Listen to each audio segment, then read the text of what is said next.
6 of the Stock Car Racing League Redline Truck Series will be underway in less than 9 minutes. This is Nashville SuperSpeedway, and the 1/3 mile intermediate S course takes place, of course, in the virtual Nashville SuperSpeedway, and it's going to be the Benton-Fife Photographer 160, the main event, getting geared up. And right now, your points leader, Jordan Kuntz, top man on the board with a 30.094 fastest lap by 14 thousandths of a second. I'll be your host for tonight's broadcast, David Kreutz. I hope you enjoy tonight's presentation as the 00 machine passes by and gets passed by the 003. Right now, Jordan Kuntz, one of those drivers to watch, and going to be one of those drivers who puts on a great race at the end of the day. Benton-Fife Photographer, the proud sponsor of tonight's event here in the Stock Car Racing League, and we have a total of now 25 drivers lane to get it on here in Nashville, Music City, and we'll see who comes out as a rock star. And so far, a total of now 8 drivers are separated by about 1/10 of a second. Matthew Weeks, the last of which in 8th. Being back there in the 8th position is not a bad thing at all. These guys in this track, they seem to be very competitive. Lap times are very, very close. The entirety of the field that has taken a lap so far is only separated by 0.6 of a second. An unbelievably short distance for every person on this circuit. And as they get it going once again, Jordan Kuntz going to be right there with the driver, Luke Peters, watching on board once more with the 11 machine of Matthew Weeks, able to make it nice and smooth as drivers getting in their final practice laps. Of all the drivers on the circuit, Jordan Kuntz has taken the most practice laps by a wide margin. The 00 machine has taken a total of 75 practice laps already, and making it down to the inside line once again will be Luke Peters, but Kuntz takes it on to his 76th this time by, and practice does make perfect, so number 00 machine, Jordan Kuntz, achieving perfection. It might take him a while, but he's the fastest man so far. And putting together a long run here, tire degradation is major.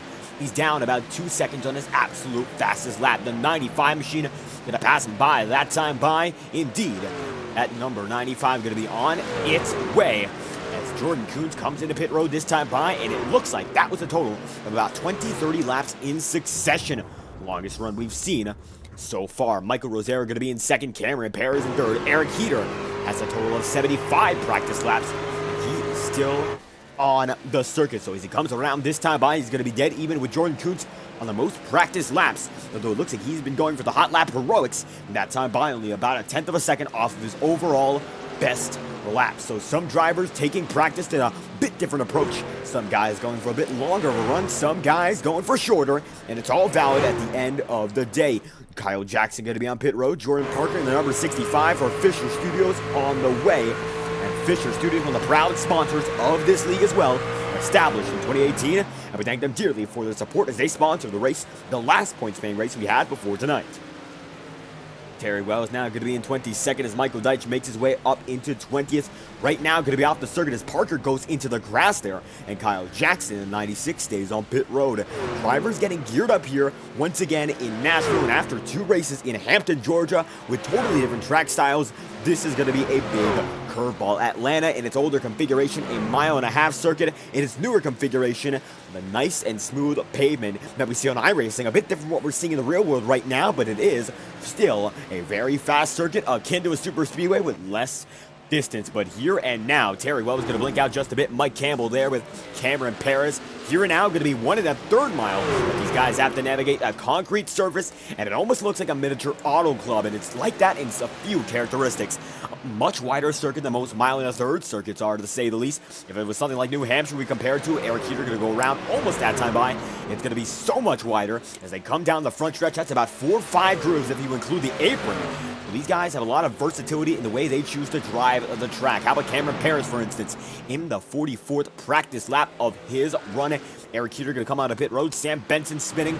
He's had a lot of laps here, but there is still a lot to learn. So far, 14 thousandths off of the top man on the board, and in a dead heat with Michael Rosero for second.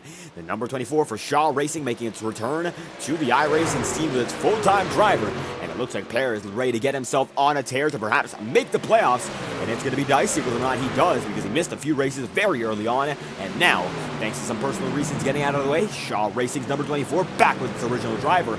Alonso King, who started this season for Shaw Racing, is not to be found on the circuit just yet. All 25 drivers in the session have taken a lap. Talon Drake with the least experience right now, about a second off, and getting his foot wet in this pavement. The number 70 machine going to be on its own, and it looks like a bit faster than the overall fastest lap that he set. His best so far, a 31.0. Every other driver within the 30-second range. So it looks like 70 machine going to get to the wall once again, backs it down. 120 laps to make up our 160 lap event, as Talon going to blink out right in front of the number 13 machine. Cameron Parr is still going to be in there in third. Looks like a few drivers having a bit of an internet issue. Thankfully, looks to be just an individual thing that pops in and out. That's common here in iRacing, and it's on full display here in practice, and drivers still have time to dial it in. Most likely, these guys are on communication servers, whether it is public or private, and that could be taking away the bandwidth as well. Lee Daffin in the number 48 machine going to be on the move, and actually not going to be on the track anymore. But Lee Daffin, according to our time and scoring, that's the name on the circuit, is most likely Alec Daffin, as Alec's account is not on the circuit. So looks like Alec might be having a helping hand here, and the points that go to Lee Daffin might be designated to Alec as the night goes on. Although right now, drivers are beginning to pull off, and the driver's address might be in its place as Cameron Perez goes out of the apron. That time through, drivers such as Daffin and Matthew Weeks not on the track with 2 minutes remaining here in practice, and still we're just gearing up for the main event, the Benton-Fife Photographer 160. And Terry Wells is going to make his way in. You might see, as we look at every driver taking their practice laps, the circuit has gotten darker and darker since the stream began. The reason is the sun is setting in practice, qualifying, and our final warm-up.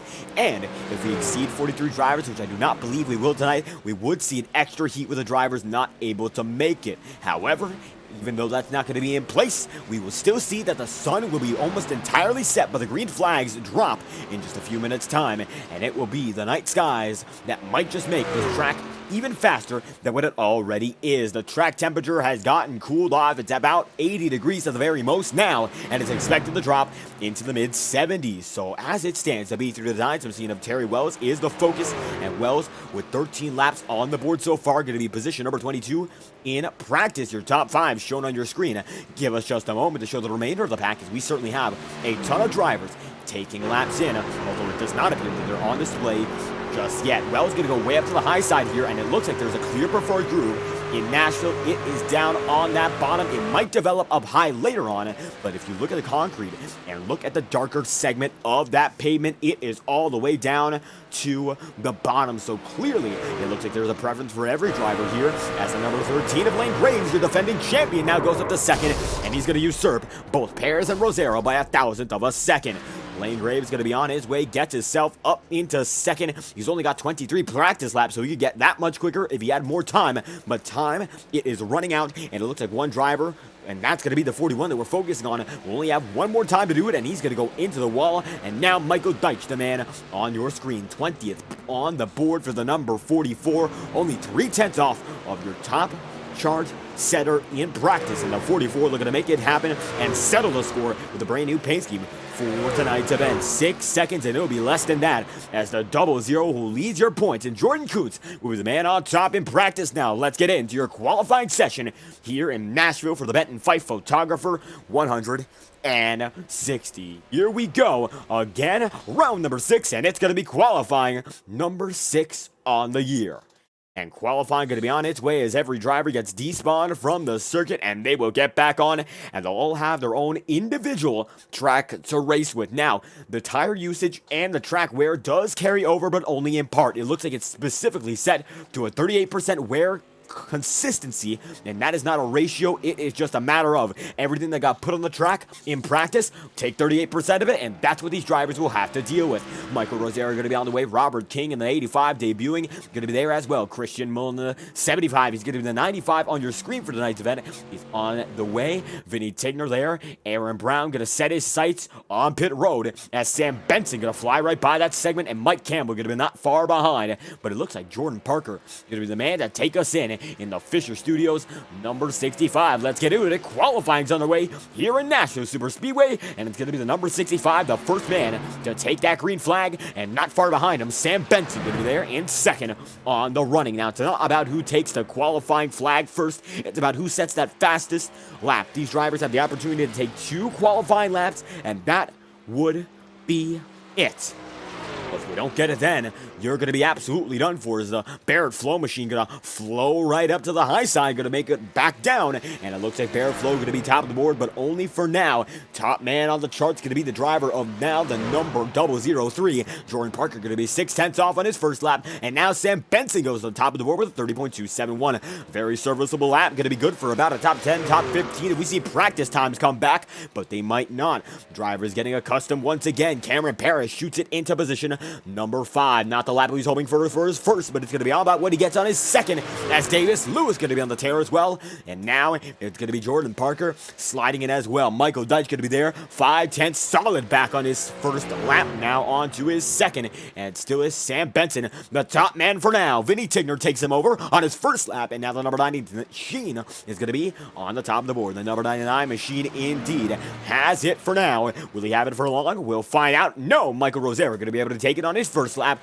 and it's going to be a battle between the 99 and the 41, but no, Tigner is backing it down already, and that's going to be it, as Michael Rosero still seems to have one more in the tank here, one more run to see if he's got anything good. Jordan Coots, though, takes it by 4/1000 of a second, and tire wear seems to be major after that first lap. Nobody's been able to improve as he goes down to the inside line. Rosero, in desperation, not going to be able to improve that time by 4,000th off the top man on the board. It's Jordan Coots, the 00. Then it looks like it's going to be Davis Lewis on the way that time by. Coots is still going to be the top man. Vinny Tigner, there in third, and Brian Russo going to be coming down to the B3 Designs number, 3 machine, and B3 himself going to be able to stick it into 9th, and Luke Peters there in 10th, done and done. Terry Wells looking to get into the fun as he still has about a turn to go this time by out of turn 4. For Terry Wells, what's it going to be? It looks like it will be at least position number 13, and at the most, with no improvement, 13th indeed. Kyle Jackson there, the 96, on to its final lap, and he's actually going to be able to improve just slightly. It looks like he's one of the very few drivers that has room for improvement on that lap number 2, and coming down to the stripe this time by, gets a nice and smooth exit, about dead even with himself, but it's going to lose some time off the exit of 4. Not going to be able to make that one work. Matthew Weeks going to be on the way, and it's going to be Alec Daffin in the Fireball Talks NASCAR number 48 machine. It looks to be on a different account tonight, but still it is Daffin in that 48 that we've come to know week after week. Coming down the line this time by for Alec Daffin, that will be first lap around, position number nothing just yet. He's still going to have to go around 2 more times, and time's going to be of the essence. It's going to be Lane Graves on his way now. He'll have time for one good lap. Now, this could be a mistake for him coming out this late, or it could be hyper optimization. The later you go out, the faster you will be with a lower track temperature. Fisher Studios, thank you for stopping by. Greatly appreciate your support. And the 13 going to be able to make it with a total of about 45 seconds on the board this time by. One and done for Lane Graves if he gets it through. Alec Daffin going to get one through, and that first lap going to be able to put him up into position number 13. He has just enough time, about 10 seconds at most, for another, and he still looks to be just a bit faster. Matthew Weeks going to be able to take it up to 4th. The best thing you do is 20,000th off of your man on pole. Eric Heater going to be on a heater, and Lane Graves going to be in the same position this time by, coming off on the final turn here in Nashville. And Graves going to make it up and out. This will be all he has. No more time to make a lap, and it's going to be for the driver of the number 13 position. Number, looks like, 1 by a wide margin is still Jordan Coots'. It's going to be Lane Graves there in 3rd, and holding on strong in that podium. It's going to be Eric Heater up into 12th, and Alec Daffin up into 8th. As the only other driver of the circuit is William Schmidt, and that will be it here in qualifying for the Benton-Fife Photographer 160. And who else to lead us off but the driver, of course, on your pole position when we get into, of course, the race. We're going to have a 5-minute extra warm-up session, and we'll get your starting grid on your screen. Give us just a moment live on FTN to get it right there for you, as now it is going to be nighttime. You can see the night shadows are already beginning to appear on your screen, and they will develop until the night is over. The sun is setting, and it's going to be a bit of a hamper for the drivers to deal with that in the turns where they might see a glimmer of it, but it's going to be all for naught. It will pass, and when it comes to pass, it's going to be the driver of that 00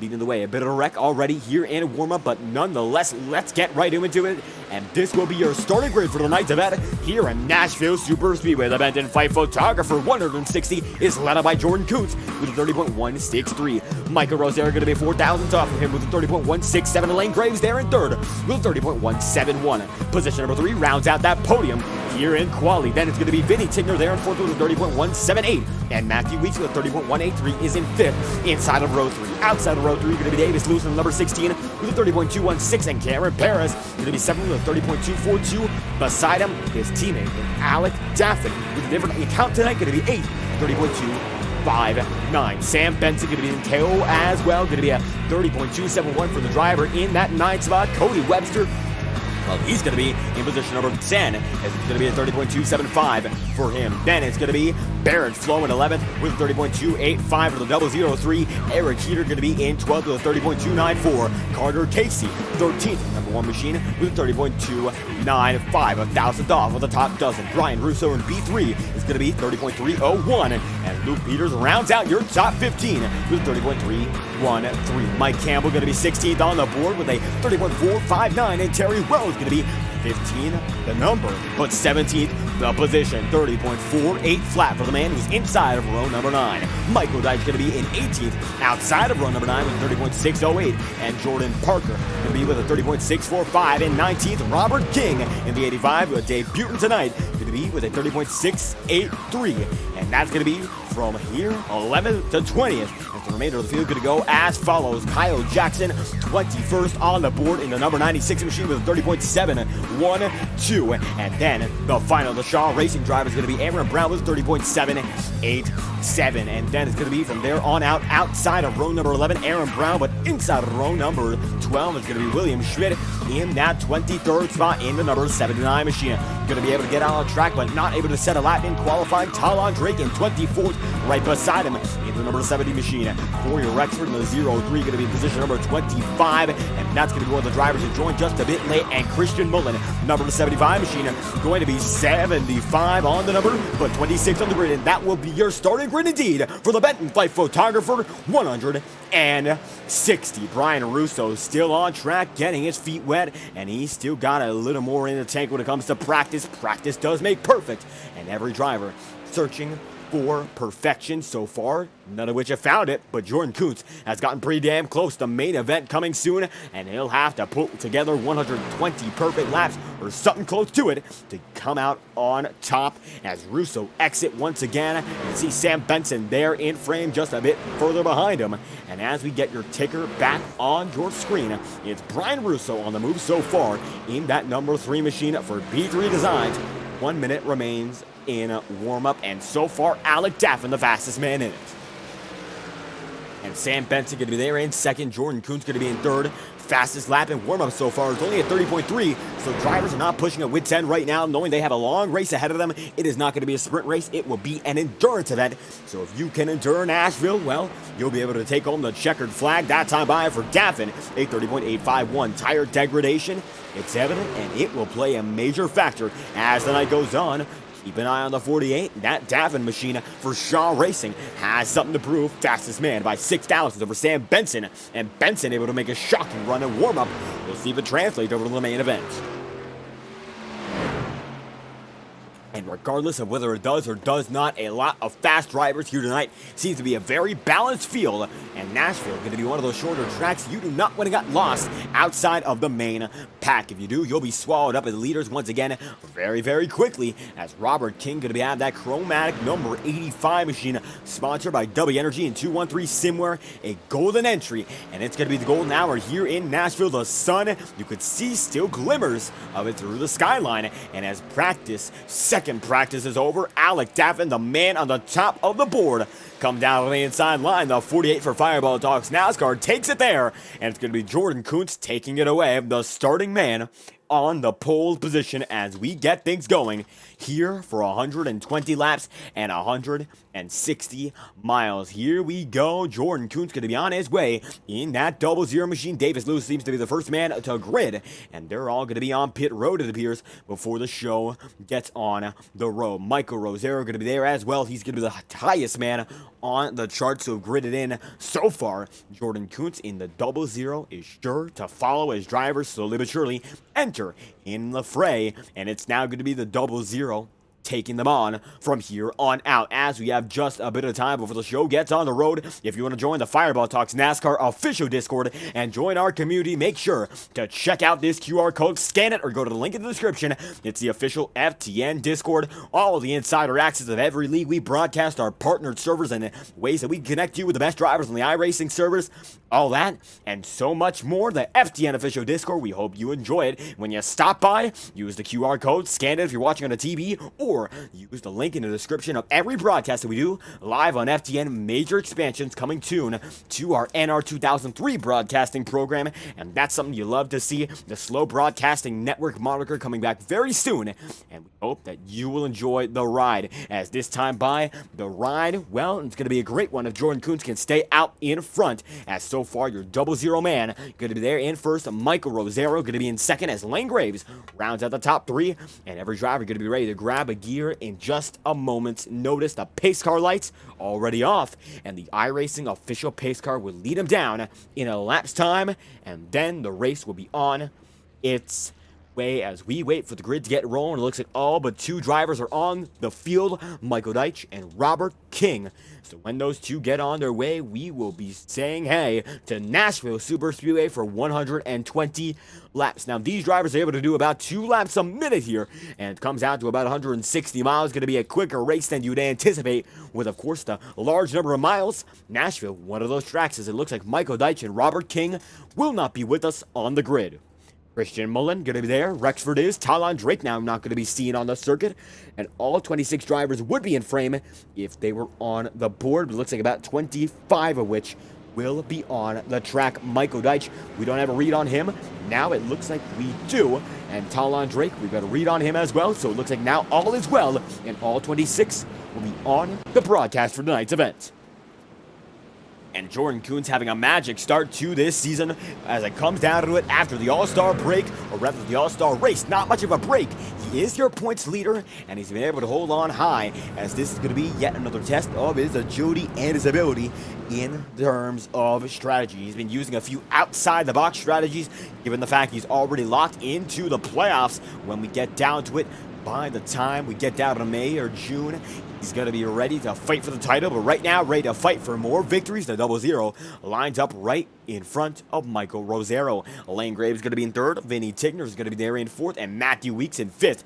Davis Lewis right behind him as we get down to it this time by the iRacing official pace car. Going to dive right off, and it'll be led by the 00 machine with Michael Rosero right there. Let's get ready for the Benton-Fife Photographer 160, led by Jordan Kuntz. We are green at Nashville SuperSpeedway.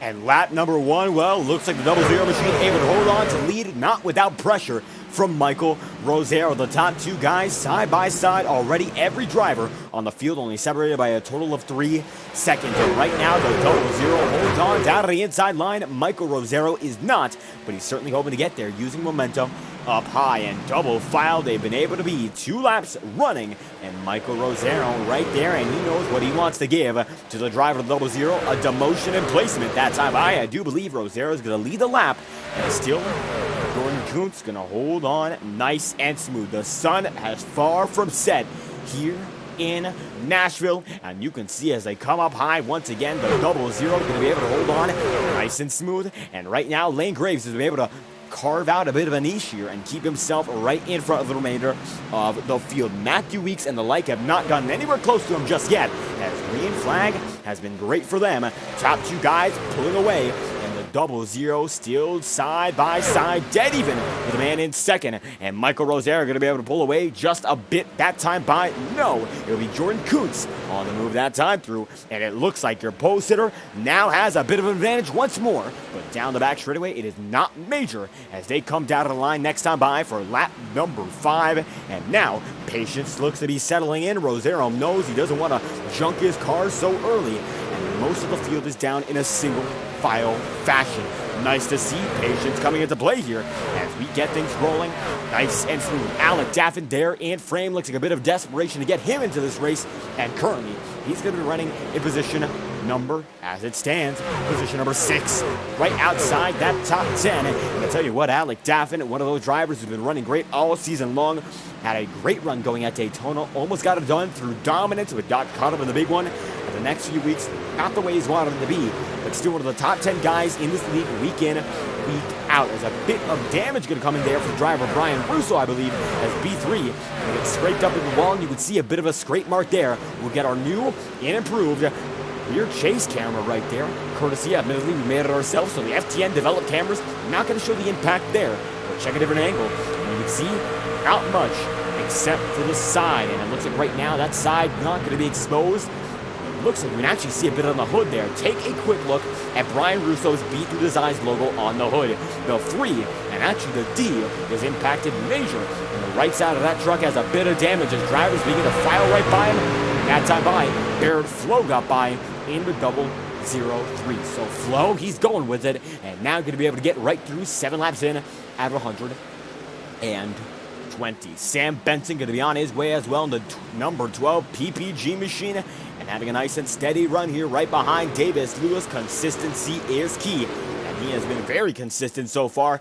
Benson made a nice run in the second practice, got up to second there, so it seems like something's beginning to click for the man in that number 12 machine, as he's one of the faster guys already, although it is still very early in the going. 8 laps in, a good majority of the field is single file, if not the entirety of it. Looks like right now only one major battle going to be between Eric Heater and Carter Casey. And if you ride on board, it looks like now Luke Peters is going to be involved in it.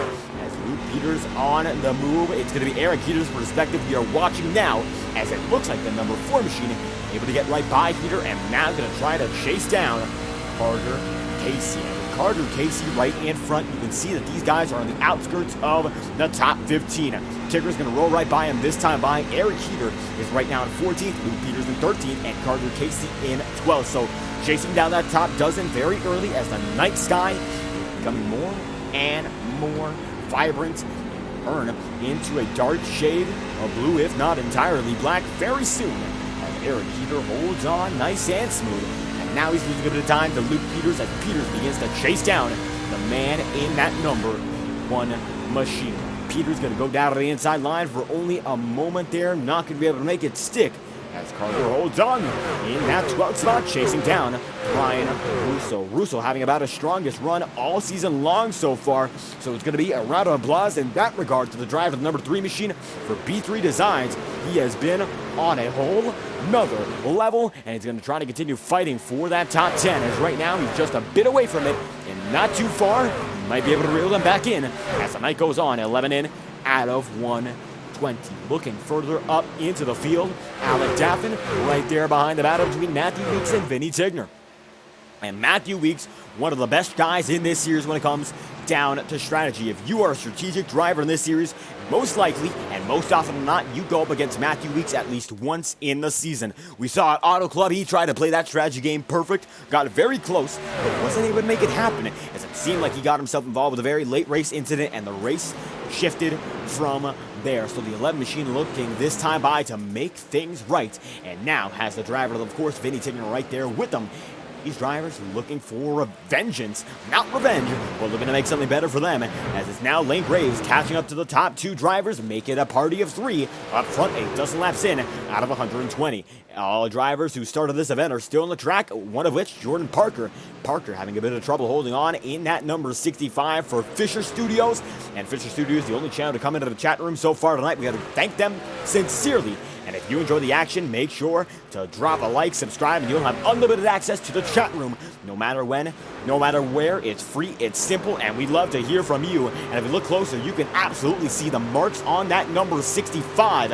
Even though it is on the right side, it's going to be a bit of a banged up hood as well. And if you check on it, a bit of a closer analysis, it's going to be a tough one to drive with that, as horsepower is going to be absolutely limited, much slower than any other driver right now.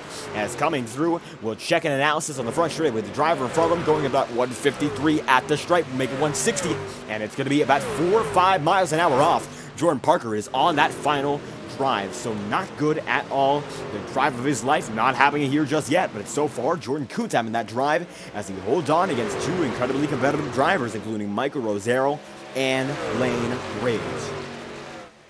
Matthew Weeks in that number 11 machine there in fourth, chasing down your top 3 drivers and 15 laps in out of 120. These top 3 have been able to pull away nice and smooth. Holding on strong, Lane Graves, your defending champion, looking to turn things in the right direction.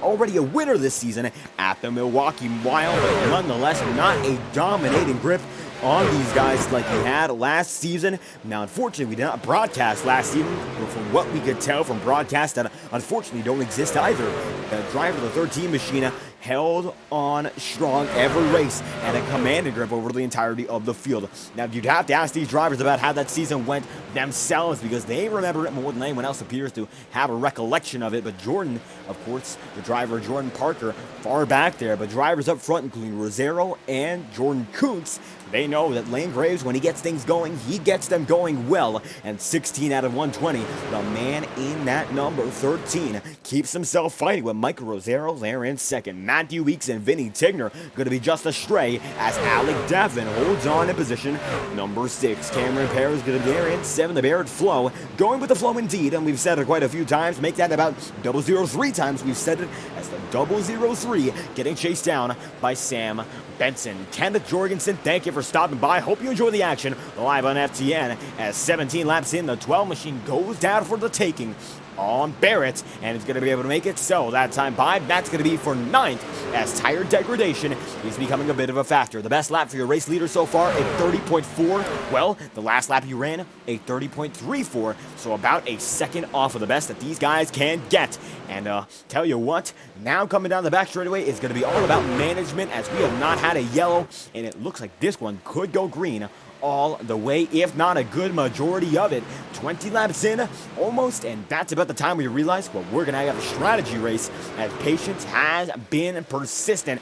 Nashville SuperSpeedway, a tricky track to be fast at, but not the trickiest track to stay straight at. When it comes down to how the track works, it doesn't seem like people can mess up too quickly when it comes to spinning and going all the way around.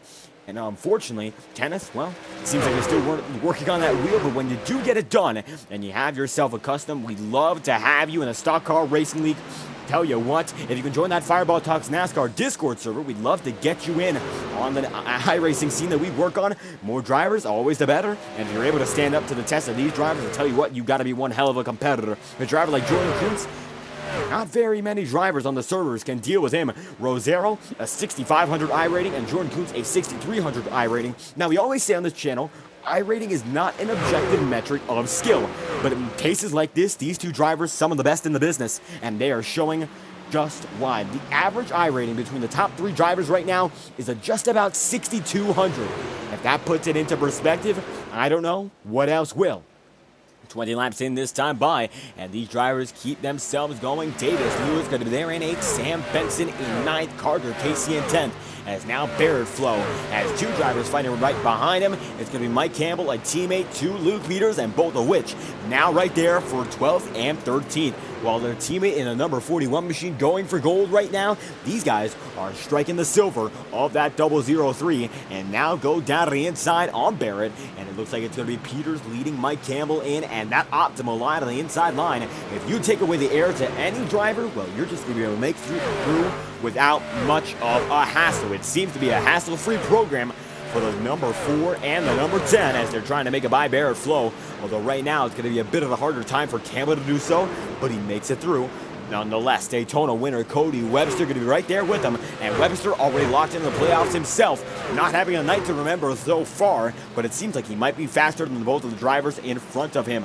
That time by set a 31.462, faster than the Barrett Flows 32.1, and Mike Campbell's 31.7. So watch out for Cody Webster as he begins to put together the web and claw everyone back in and trap them into that number 91's range, and hopefully going to be able to pass them for his sake in the 91. And you can see that it's going to be now Carter Casey holding on strong in that number 10 spot, Sam Benson in 9th, and Davis Lewis in 8th. Now, when it comes to league racing, Kenneth, I'd have to say that you have to get at least a C-class safety rating and a 1500 I rating. That seems to be the way of the world so far in the iRacing scene. The lowest driver on I rating here tonight is at a 987, but they do have an A-class license. Now, the lowest safety rating license in this field, it is a C-class. Very infrequently do we see D-class licenses or rookies. Highly recommend going through the iRacing ladder to make that happen. And if you enjoy iRacing,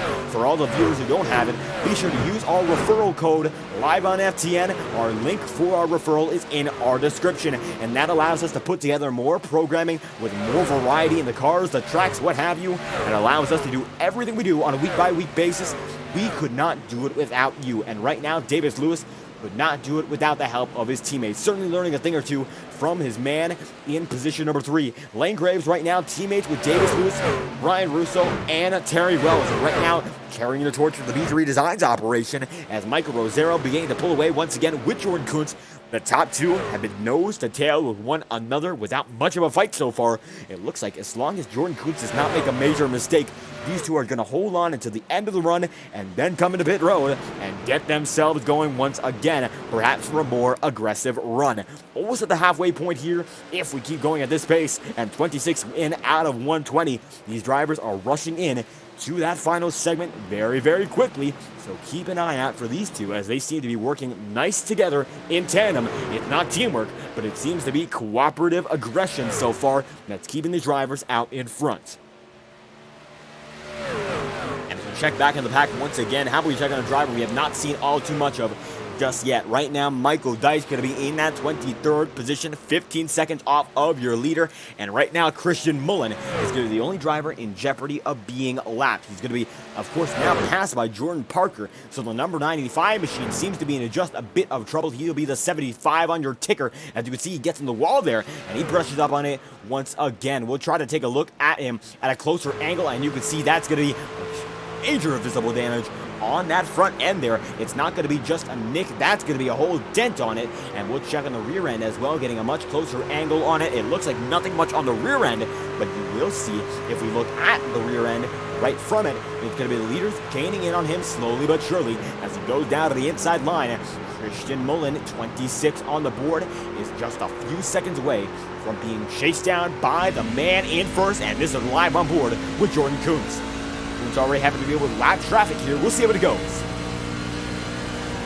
And he's going to get pinched up there onto the high side of that number 95 machine. He's going to be able to make it nice and smooth, but not an easy time to get by the man at number 95 as Rosero almost gets in the wall there, and all three drivers have to compromise big. So a lap machine shuffles them up, and right now Michael Rosero not going to be happy.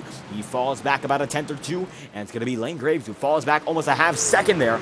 Not good at all. And now the number 95 machine going to be shuffled down with the remainder of the pack. Matthew Weeks there, Alec Davin in tow. And now the number 95 machine going to go up to the high side, perhaps learning a thing or two from what just occurred. Next drivers are going to pass by your first lap machine, Carter Casey and Luke Peters almost side by side, coming up to that number 95 machine. And now it's going to be Luke Peters in front of Casey, still trying to pull through Mike Campbell, but Davis Lewis is still going to stay in that top 10. And with Lewis holding on, it seems like it's going to be a bit more of a challenge for Mike Campbell to do what Luke Peters is doing, as he's going to be stuck with a battle with the pressure coming from that number 91 of Cody Webster.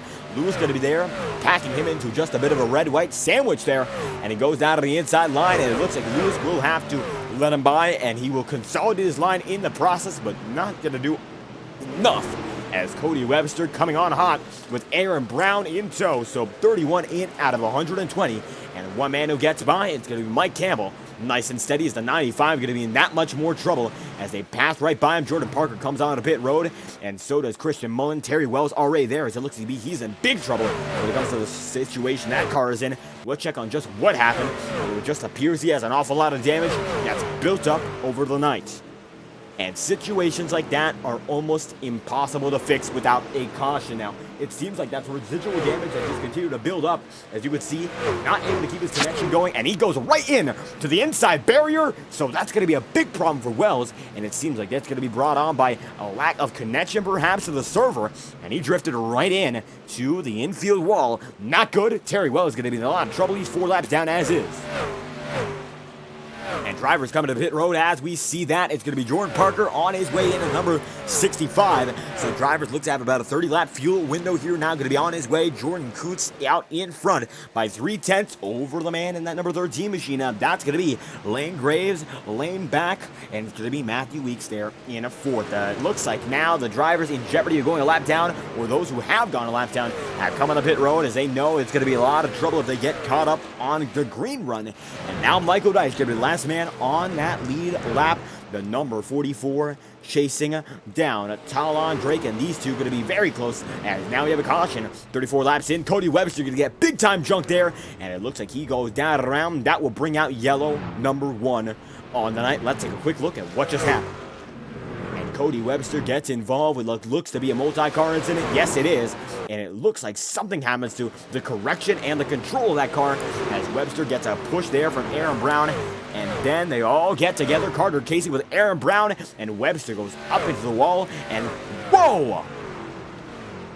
And that's going to be something we have to check on. I'm not sure who that was involved in it. And it looks to have been the driver of, I can't even tell what was that, as it was Barrett Flo who goes way up into the wall. And we will have to check on board of this situation. And Flo by this point did not know anything was going on. And then this. Unbelievable ride for the driver of the 00 machine there. And I can't believe it. He does a somersault and comes back down onto the track. And we'll take one more instant replay on the matter. I can't believe what we are seeing. And he soars into the air.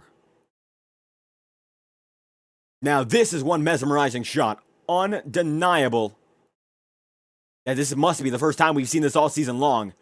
And he almost flies right out of frame as Cody Webster does a barrel roll, and then Barrett Flo finds his way back down onto the circuit, and slowly but surely you can see our close-up drone camera catches all of the action, and he bobbles right in.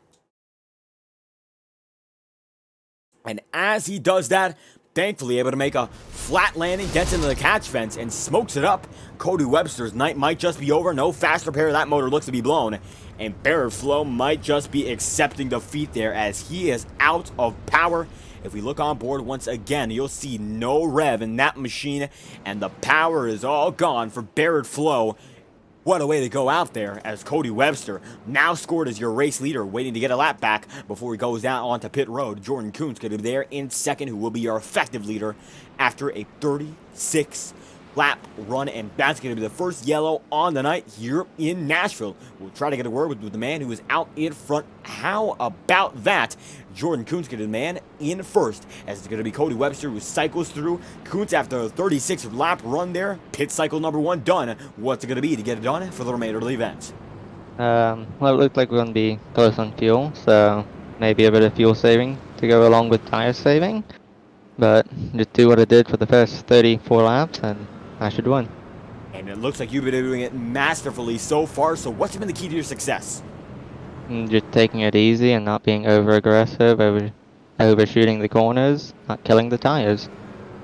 And tires, you seem to be working on them, and we have seen some major tire degradation. So when it comes down to it, how important is it to manage them in a long run? It's very important. You can probably lose up to a few tenths every lap, and I definitely think having clean air is a key factor to tire saving. And a key factor it appears to be in your success as well. Now we have just a bit more time, so anything else you'd like to add? I'd like to give a shout out to Blaze for painting this amazing paint scheme for this league. Absolutely amazing job, and everything that the admins do to put on a great show. And thank you once again, Jordan Kuntz out in front here at Nashville. Thank you for your time. Thank you. We'll drag Jordan Kuntz back onto his voice chat here in Nashville, and the move for the 00 machine, well, it's been to stay out in front, and he's done that quite well, as it's going to be Jordan Kuntz leading us down to lap number 38 when we go one lap to green this time by, and the driver of that number 00 holds on, and he's been the hero as we come down to the stripe, and every driver will get back into order for our first restart here in Nashville. A nice and clean race for the most part, but not without its hectic action, as that might be the most exaggerated wreck we've seen all season long, no less at Nashville and not a super speedway. And that is the type of incident you would expect at a super speedway, but that is where we got it here in Tennessee and Music City. Gonna give the crowd a show, as it was the number 91 of Cody Webster involved with Barrett Flo. Flo has disconnected from the session. Looks to be your only retiree that is out of this race entirely, as Terry Woolell's 8 laps down is now back on the track. Christian Mullen still gonna be on his way 2 laps down, and Cody Webster, as it stands, somehow is still scored on the lead lap. He should be put down a lap in a few moments time, but nonetheless a major break for him to at least get one more lap of service in. But I'm not sure what it's going to do for him. As he comes down that time by, well, that's going to be one extra lap car. And we will find out who in just a moment. Going to be restart number 1 on the night here in Nashville, led off by the driver of that number 00. It's going to be Jordan Kuntz with Michael Rosero, Matthew Weeks alongside with Lane Graves. Let's get to it once again. The show's been stolen by these top 3 drivers, and they'll be able to do it once more. Let's get back at it here in the Benton-Fife Photographer 160, restart number 1 on its way.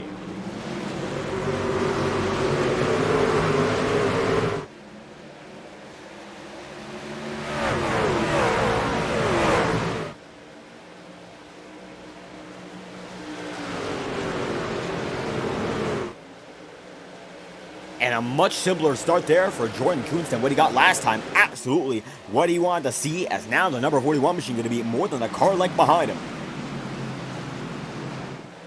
And with that advantage, he's going to be able to run this one out if the aggression does not pick up right now. The top 3 guys in single file procedure, and a good majority of the field is. We check back to where Talon Drake is there in the 15th spot. They're 3 wide. Aaron Brown's going to be with the number 70 machine. Davis Lewis up high, and now they're going to be 3 abreast, and it's going to be Talon Drake who has to move out of the way. William Schmidt goes on as well, and you can see the 70 machine not going to be happy, but it looks like he has just a bit of damage as well. So Drake going to fall back, and it's going to be the better of the race. Because of it, no wreck going to be in place.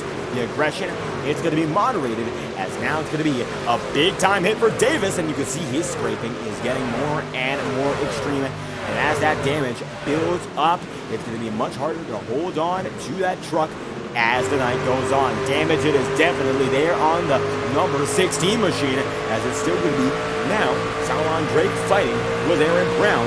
If we get through this number 16, Lewis has been the stopgap to this battle all night long, and that appears to be the way it has continued to run thus far. The 16 goes down to the inside line, and he's there with the Shaw Racing number 8, and it looks like the leaders have been able to pull away nice and smooth without much incident. Top 2 drivers, and Kuntz and Rosero out in front, and they have about a half a second over the man in third, and Matthew Weeks. Weeks is now there. Lane Graves is going to be in 4th. Alec Daffin going to be in that top 5, and then it's going to be the number 91, and now the 99 of Vinny Tigner, as the 91 going to be way far back in Cody Webster. Webster currently not back on the track. He's still going to be 4 laps down as the leaders come pouring in. Jordan Kuntz right there in that number 00, and he holds on strong. Now going to be a total of 43 laps in out of 120. And as we come down to the 3rd of the way mark, and we've already passed it, drivers are already learning how this track drives and knowing how to get through it perfectly. It seems like expertise building up as the night goes on, and it's to the benefit of each and every one of these guys. Alec Daffin there, Vinny Tigner right with them, Cameron Perez in 7th with Mike Campbell in 8th, and Kyle Jackson in position number 9. Brian Russo going to be there in 10th for B3, and Carter Casey going to be position number 11, not fighting with Luke Peters, but Peters is behind him, so if they get to something, it could be yet another battle. So far though, the battle has only been between the guys up in front, and even then that has seemed to dissipate. So thinking better of aggression so far. The apex action, number 03, looks to have a plan to action as he slowly but surely runs into Eric Heaters, number 09, and 44 laps in at a 120. It seems like that 09 machine has a bit of damage, and so does the apex action, number 03, but on different sides of the truck. Take a look at the close-up camera we have on Eric Heater. This is a bit of a further back shot. This is a bit of a front shot once again. You can see that left side is scraped up all the way.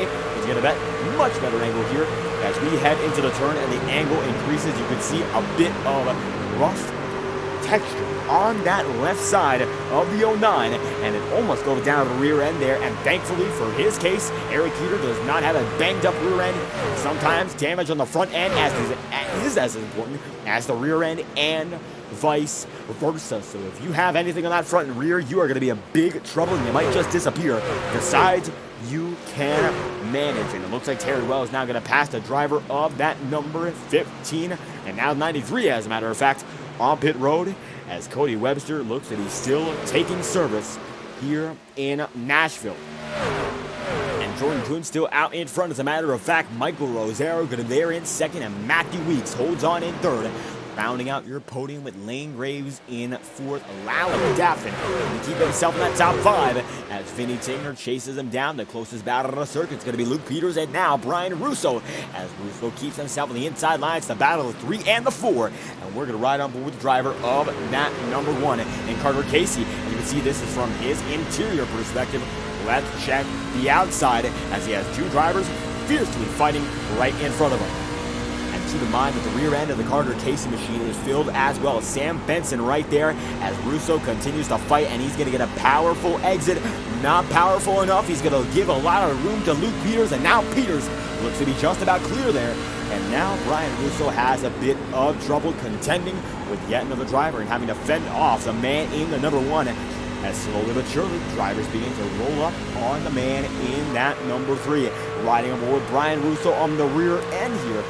See that number 3 is in just a bit of trouble as two drivers pressuring him big, one a bit to the higher side, one sticking to the low, and no matter where you see them, no matter where they slide or go, what have you, they seem to have something that no other driver has in this field, the ability to run up on a driver and push to no end. Even the leaders so far are giving an awful lot of room, although that might not be the case. Jordan Kuhn's going to be passed there for the race lead, and Michael Rosero now to the top spot. We'll take a 15-second instant replay. See just how he went up to the high side, and that's going to be the determining factor 50 laps in at a 120. Jordan Kuntz not going to be able to keep himself up there, and Michael Rosero gets by up high, and he's now looking pretty fly, leader 50 laps in. And Matthew Weeks watching, of course, waiting for something to happen. He's in the catbird seat if these drivers do wreck, and he's bringing a great driver with Lane Graves right there with him. So the best of this series is still on full display, fighting one another. Don't get it twisted. The number 11 machine gets so close, but every time Lane Graves just gets a bit closer, these top two drivers, they're about even in pace. It actually looks like Michael Rosero is about a tenth of a second faster, but Lane Graves and the driver of the 11, Matthew Weeks, they are dead even down to the hundredths of a second. So these guys are very close in pace, very close to the leaders, might become the biggest threat as the night goes on. Rosero right there with Jordan Kuntz. Matthew Weeks going to be in third. Lane Graves there in fourth as Alec Daffin keeps himself right there in so. And we'll check back on the closest battle in the race now. It seems to be with Sam Benson, and it's going to be Aaron Brown who gets by as Benson has some damage on the right side. Right side scrapes seem to be pretty common here in Nashville. It's not Darlington. You don't get the Darlington scrape, but it looks like Nashville having one of its own as Sam Benson falls back just a bit. He's still on the rear end of Aaron Brown, so nothing much to be concerned about, but still falling back on pace. Not what you want to see for any driver. Slowly but surely, it now seems to be Davis Lewis reeling him in for position number 14. Goes up high that time by to test the waters, and he looks to have nothing going just yet. Might diamond out the corner and get that run, and that is exactly what it does. Lewis goes a bit higher, but now goes way low as he gets a monster run on Sam Benson. Will he use it down to the inside line this time by? That he does, and it looks like he'll just force it in. Maneuver made for the number 16 machine. side by side. You know, Sam Benson's not going to be all too happy about that one, but a clean pass nonetheless, as thanks to both parties. Not much of a dive bomb there for the 16. Granted, it was a bit of a send, but not something that was inoperable or unreasonable. It was certainly made within reason for the man in that number 16 machine, and he knows his limits, and he's using them to a T. The number 16 gonna hold on nice and smooth, but Sam Benson still battling him. Keep an eye out for all of these drivers as they keep fighting one another down the inside line. Once again, he's gonna keep it moving.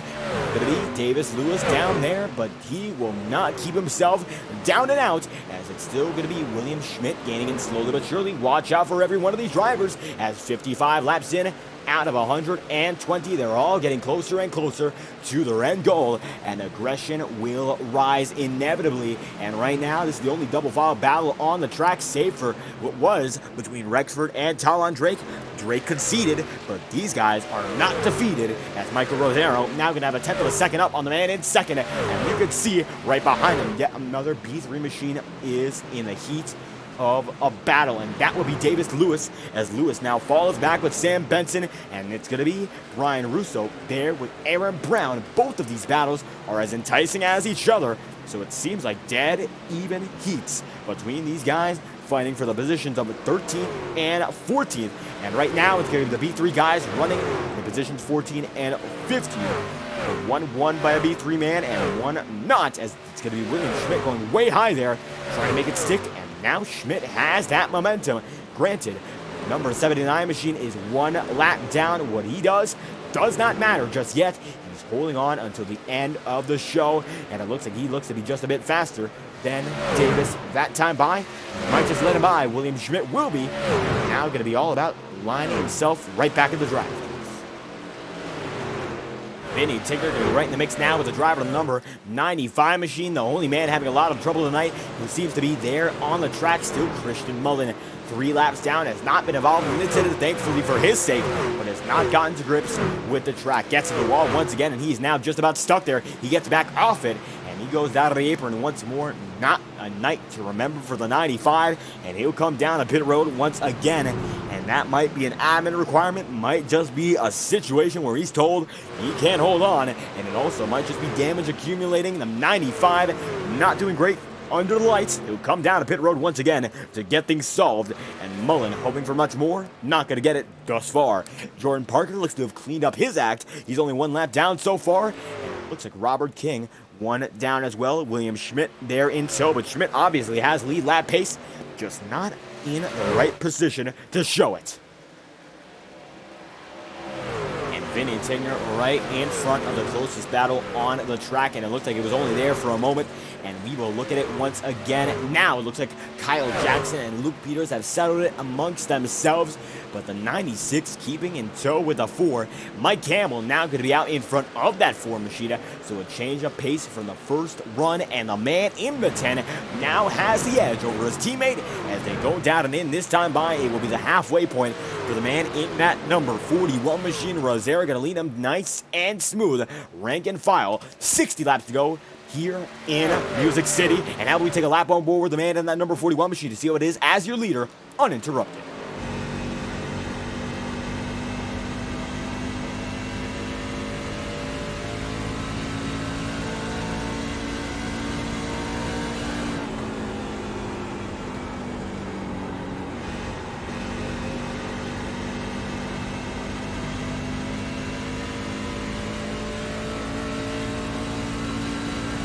And Rosero going to lead him down to 59 laps remaining, and you can see very little handwork, just keeping it in nice and easy. The less handwork, the more tire you can save, and the easier your car will drive lap after lap. Michael Rosero, who knows this, just ran a 31.56, the fastest driver on the track by at the very least a 10th and now a 100th of a second.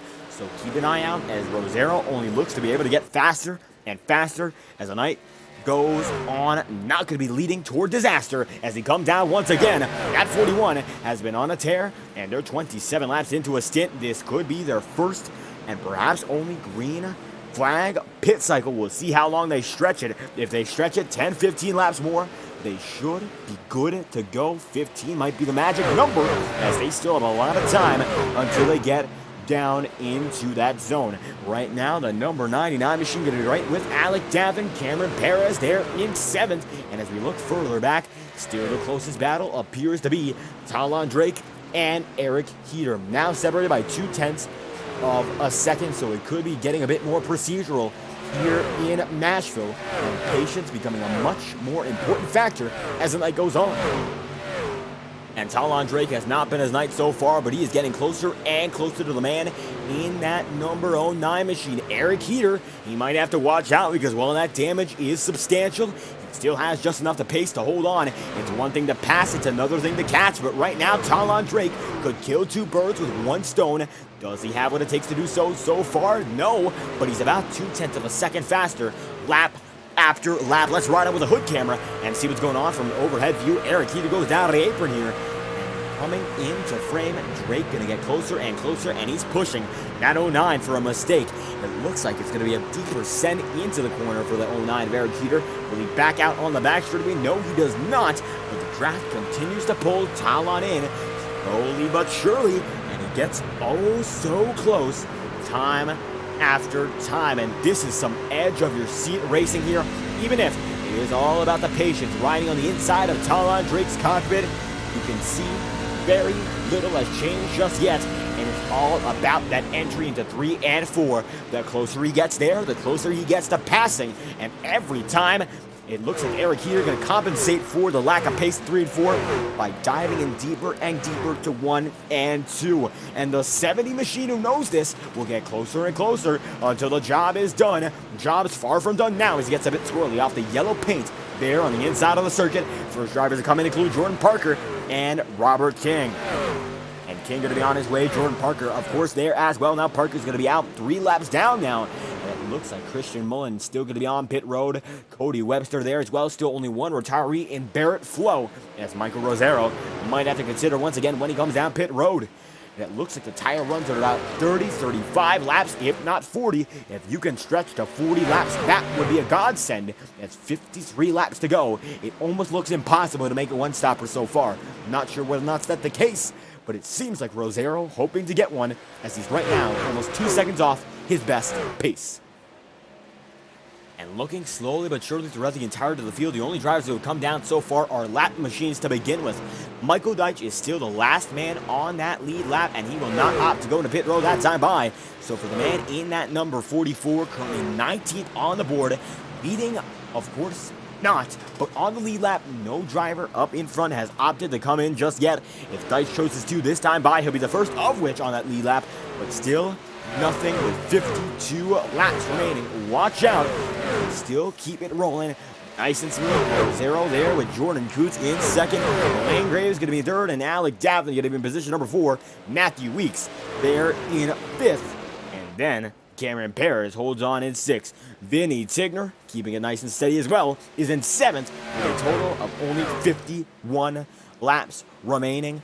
And now pit strategy might just become a factor. Jordan Parker going to be on his way, and he's catching up to Michael Deitch as we watch. You'll see how fast he gets by the 54 if the damage does not deter him. And that it does not look like he's able to. As looking into this corner, this is going to be the corner of truth and of proof. The 65 dives it in unstable on that inside and makes it work like he is stuck to the ground. An easy pass, but still 3 laps down, so does not mean all too much. William Schmidt only 1 down on a 33 lap old set. Your leaders have gone 35 laps so far, and your top 2 of Kuntz and Rosero, led by Rosero, are still going very strong without any indication of backing it in and backing it down to pit road, perhaps one final time. 50 laps to go. If they can hold on for about 5-10 more laps, that would be good for a one-stop run here in the Stock Car Racing League. It's all possible. Whether or not it's probable, we will see.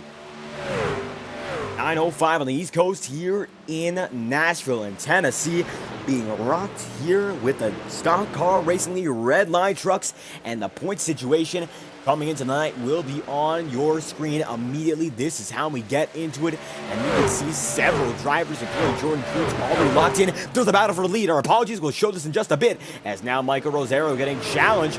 Just a moment there, as Jordan Kuntz going to get closer and closer, and that 00 now within about a tenth of a second, and Jordan Kuntz locked in, Rosero there as well, but the 00 on that back bumper here, and as we were away for just a moment, they were about side by side. But not yet, as 48 and the 41 holds on strong with the 40. Of course, not in tow. The 00 there going to try to steal the show as Lane Graves gets stuck at the wall there. And he's going to be able to keep it going in a my oh my moment. Thankfully, not a lot of damage on him. It could just be cosmetic or netcode as the 00 goes out of the inside line. That time by stays right with the 41 and goes up high. Will he try to make it stick this time by? Maybe, but it's going to be a hard task as Rosero now defending, and he gets a big diamond arc. And now Jordan Kuntz goes down to the inside line. A bit of contact, and he's going to be able to run up as hard as he can here. And now let's ride on board in just a moment, as you can see a big lunge by the 00 to get out in front, and now he has that edge over Rosero here, and this is on board with the 00 machine, as now Rosero goes down to the inside line. Side by side, they almost were one a block there for Rosero, and 47 going to become 46 laps to go. This is the racing you might expect with 10 to go.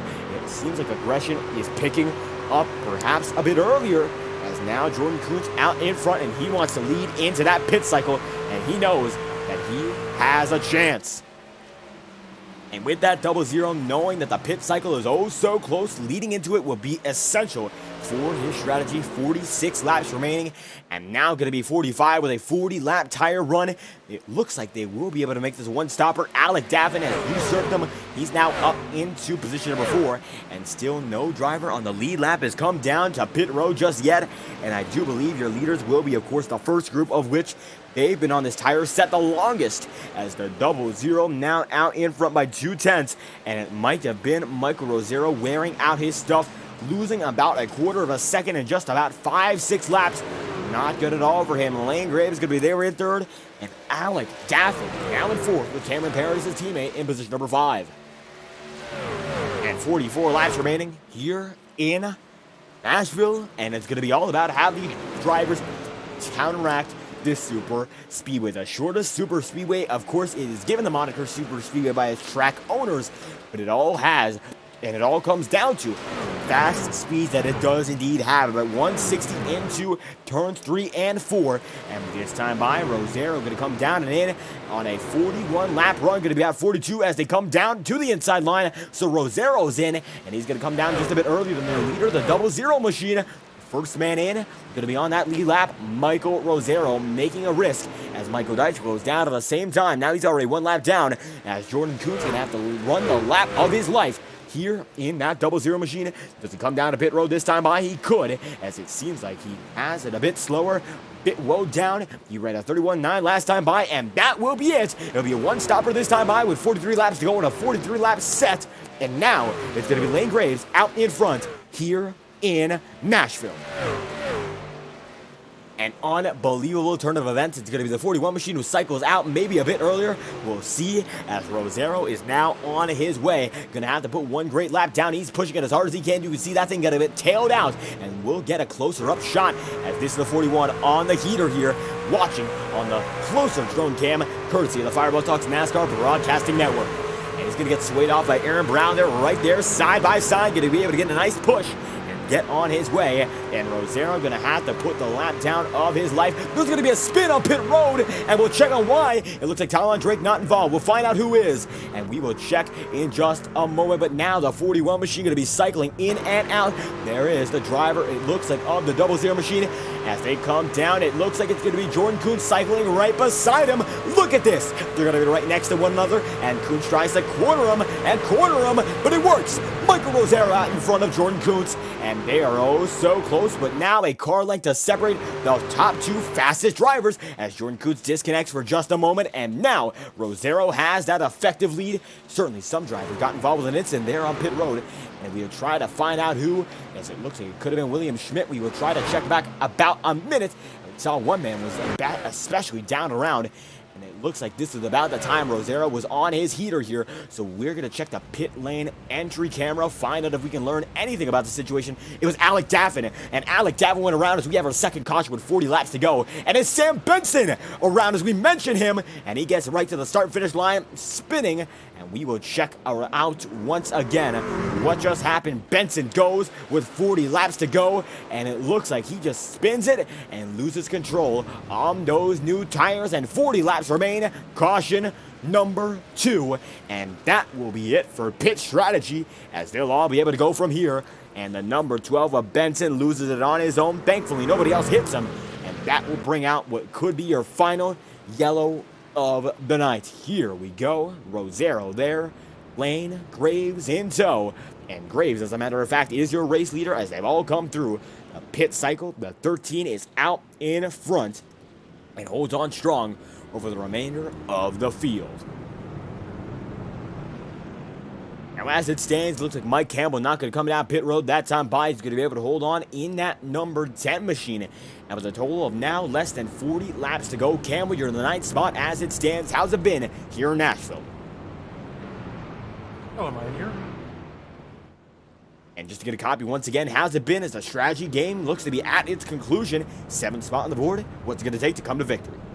I'm just being patient. There's still plenty of time on the clock. I think the tire game is the big conversation piece right now. Everyone's trying to conserve. No one wants to push. So I think just managing my tire game is going to be the critical part of having those tires at the end if this stays green like it has been.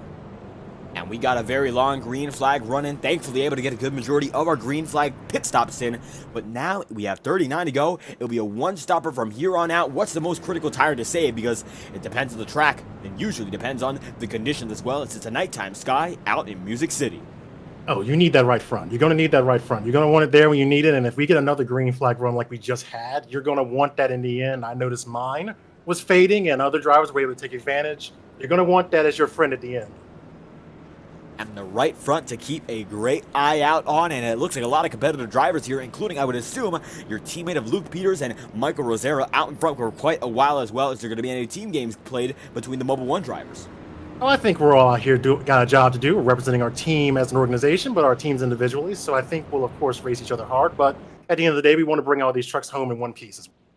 And keeping it in one piece is, of course, the name of the game, as this time by, it appears we do go one lap to green. So when we get back to it, any final thoughts?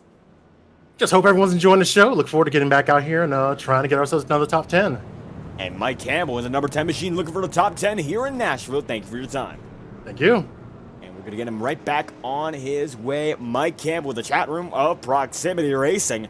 And Luke Peters right there in tow as well. Now, Alec Daffin were the drivers we wanted to talk to for quite a while, though. It looks like now strategy going to be a bit of a mess, as the 48 does have damage from that pit road incident. He's going to be back on his way, so might not be the happiest camper as we continue to get things going. It is Lane Graves out in front, Jordan Kuntz right there in second, Matthew Weeks in third, and then Vinny Tigner in position number 4. So 38 laps to go here in Nashville. And as we have just a bit of time before the green flag gets on its way, we'll take it to a brief Fireball Talks nonstop. You won't miss a thing. We'll be right back live on FTN.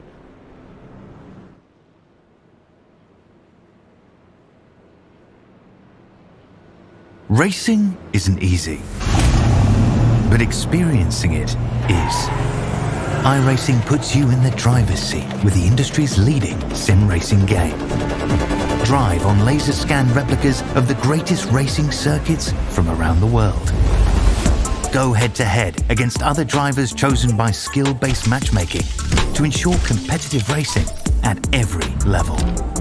Compete across all your favorite series. In officially licensed cars, engineered to deliver the most accurate driving experience possible.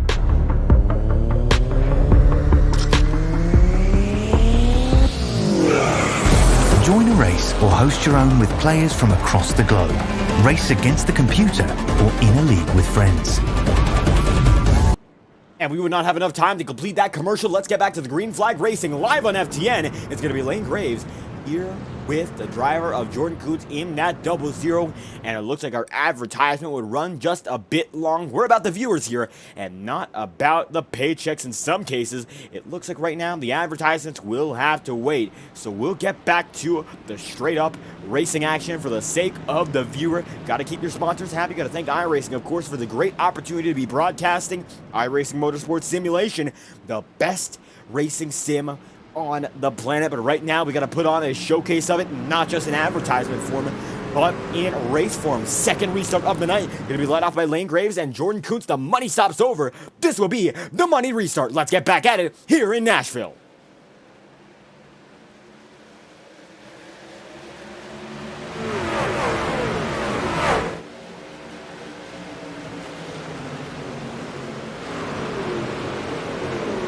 And when we say money restart, I tell you what, we meant it. Jordan Kuntz going to be able to get right out in front, and that is what you want, as it seems like conservation might just not be the game for the 00 as it goes out on the inside line immediately. And now it seems to be a battle for the lead that is brewing, and the likes of which we have not seen all season long just yet. It's been all about patience this season, but it looks like Nashville bringing out a bit more aggression later in the going, and ain't nothing wrong with a bit of aggression sometimes, as right now Lane Graves is going to be able to keep himself moving.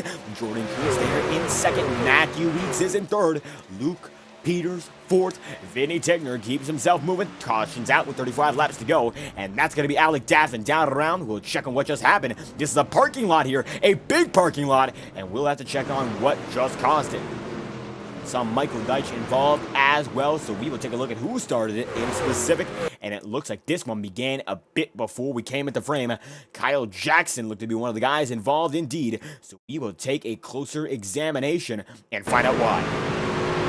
Jackson there with Michael Rosero, and then Davis Lewis checked up, and then Rosero got into Kyle Jackson, and Jackson gets right into the wall, coming right back down, gets Deitch, gets Eric Heater.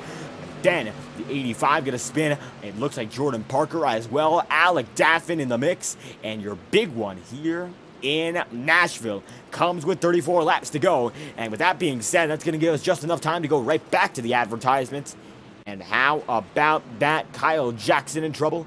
Lane Graves far from it as he leads. It was 87 laps complete here in the Nashville SuperSpeedway. We'll be right back once again as we get a brief opportunity to go Fireball Talks nonstop to thank all our associates as we now have the time. Thank you once again for all watching. If you enjoy the action, make sure to leave a like and subscribe to the channel. Your support greatly appreciated, as we will be right back.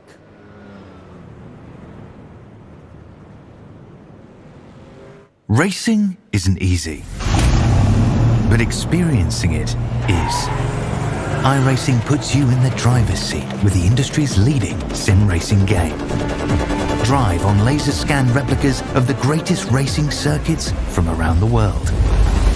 Go head to head against other drivers chosen by skill-based matchmaking to ensure competitive racing at every level.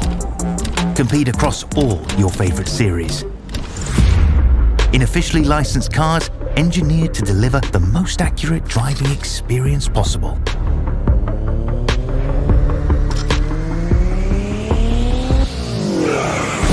Join a race or host your own with players from across the globe. Race against the computer or in a league with friends.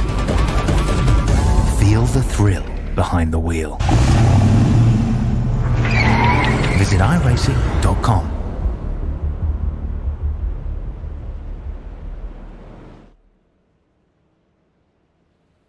This message is brought to you by the rebrand of Throttle Graphics and Designs.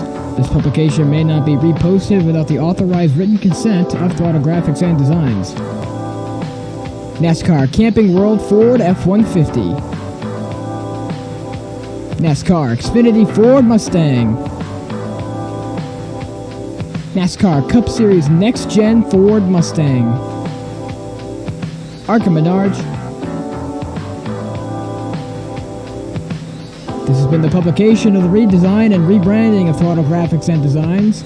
This message may not be reposted, republicated, or rebroadcasted without the authorized written consent of Throttle Graphics and Designs. Thank you, and thanks for your time.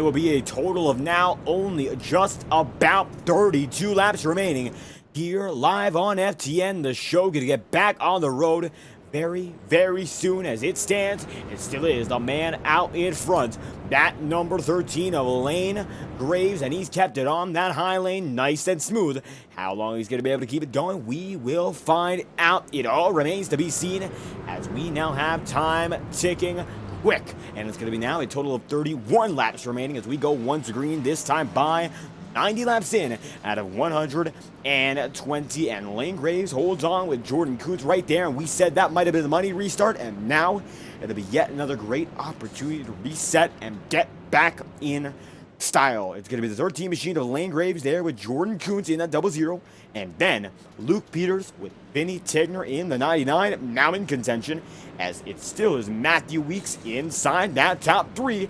Don't count out the number 11 machine in a situation like this. He is no slouch. If you have a favorite driver, be sure to give him some love in the chat room below. A lot of great drivers here. Take your pick. Anyone's got a shot as we get back at it with 30 remaining here live on FTN. This is the Stock Car Racing League Redline Truck Series, and these guys are going to hit that red line, as you are sure this will be perhaps the most intense restart we've seen all season long. The iRacing official pace car going to back it down this time by, let's get back at it again. Restart number 3 in the night, led by Lane Graves.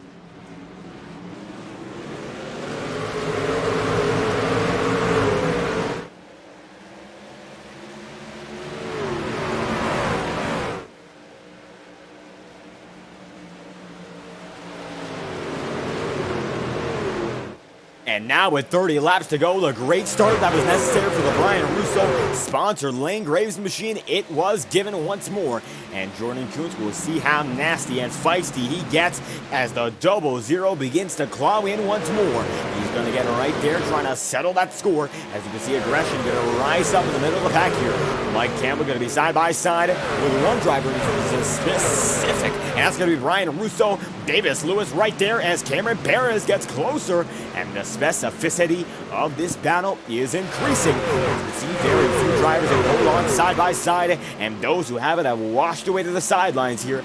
It's going to be Michael Deitch one down, Kyle Jackson one down, still only one retiree in Barrett Flo, and he's not going to be happy about what happened to him at all, but certainly a story to remember as drivers are beginning to merge down and in to what will be a single file racing circuit. Cameron Perez holding on now, battling the William Schmidt machine. No, the battle Brian Russo for now instead, and Russo going to keep him honest on the inside line.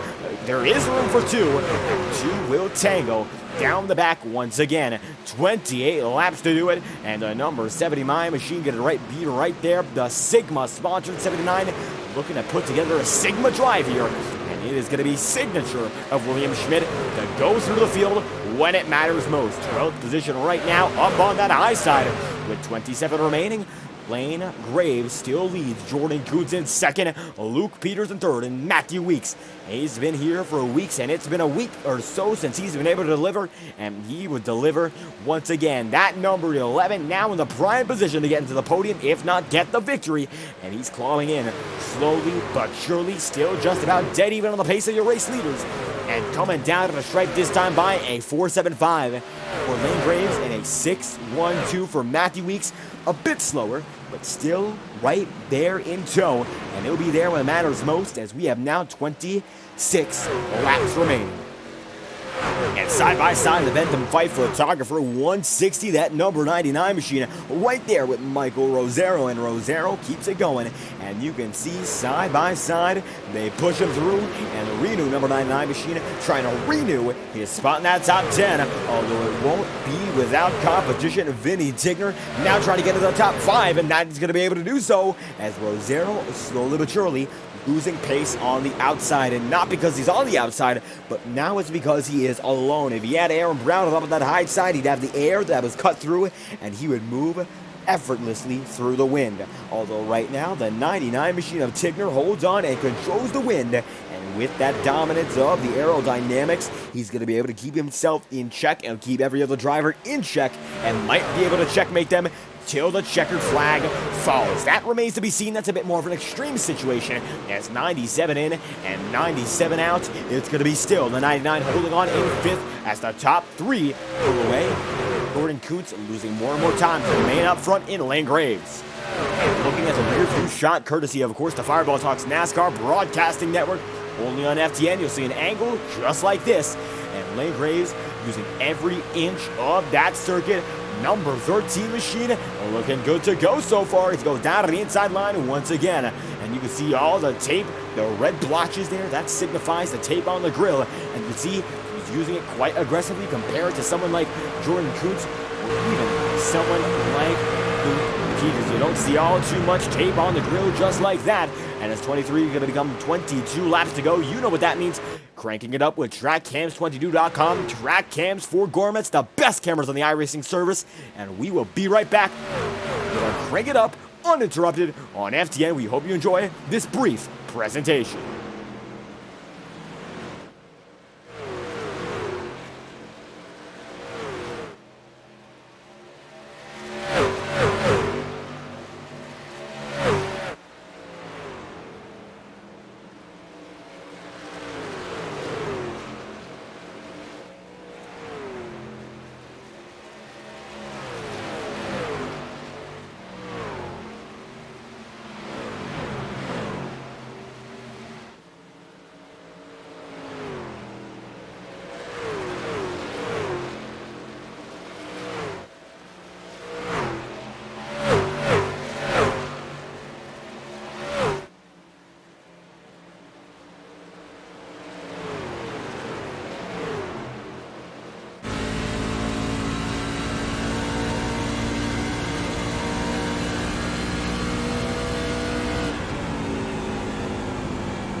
Vinny Tigner on the wall, 19 laps to go, big wreck, cautions out.